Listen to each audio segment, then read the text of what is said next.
Sa bawat ikot nitong mundo, pera ang laging hinahabol ng tao. Kapag bulsa mo'y walang laman, puro problema ang nararanasan.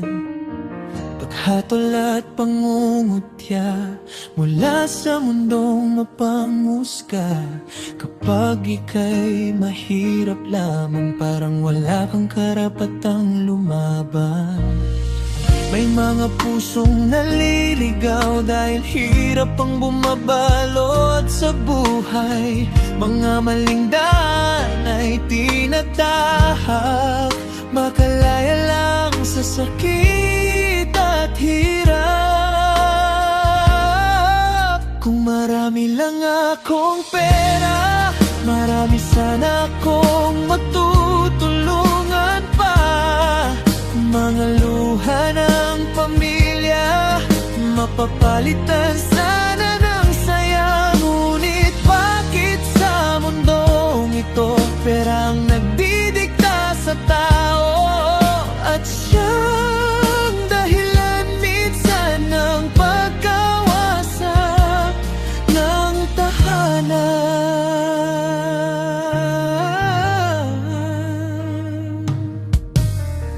May magkakapamilyang naglalayo dahil sa utang at problema sa pera. Mga pangakong di natutupad, unti-unting nawawalang tiwala. May anak na nangangarap, may magulang na nagsasakripisyo. Pero sa gitna ng kahirapan, puso'y unti-unting napapagod. Pero di lahat na susukat sa kapal ng perang hawak, dahil mayaman pa rin ang tao kung pagmamahal ay totoo. Kung marami lang akong pera, marami sana akong matutulungan pa. Mga luha ng pamilya, mapapalitan sana ng saya. Ngunit bakit sa mundong ito, perang nagdidikta sa tao?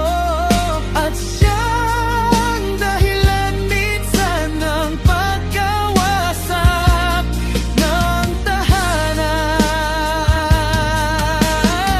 Hindi pera ang tunay na sukatan ng halaga ng ating pagkatao.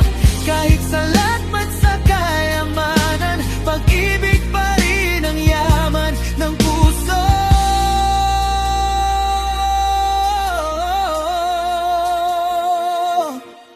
Kung kulang man tayo sa pera, huwag hayayang masira ang pamilya. Dahil sa dulo ng ating buhay, sila pa rin ang ating gabay. Ang pera'y kayang mawala, pero ang pusong nagmamahala ay mananatili kailanman, higit sa anumang kayamanan.